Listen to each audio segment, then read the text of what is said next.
msaidizi wa polisi Mwamafupa, kaimu RPC mkoa wa Dodoma. Taarifa kwa umma.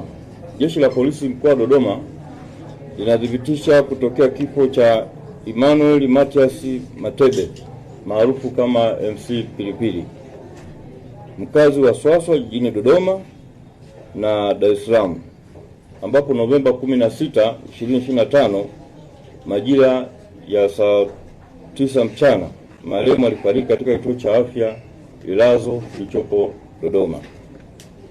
Kabla ya kufikwa na umauti, majira ya saa 8 mchana, msaidizi wake Hasani Ismaili alipigiwa simu na mtu asiyefahamika na kuomba wakutane naye, na baada ya muda walifika watu watatu asiowafahamu wakiwa na MC Pilipili ndani ya gari dogo jeupe, na walimkabidhi MC Pilipili akiwa na hali mbaya na wao wakaondoka.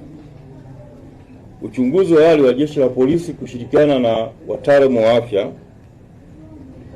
umebaini MC Pilipili alifariki dunia baada ya kushambuliwa maeneo mbalimbali katika mwili wake.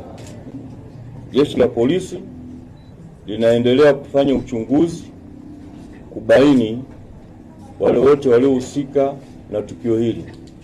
Mara baada ya kuwapata, taratibu za kisheria zitaendelea dhidi yao.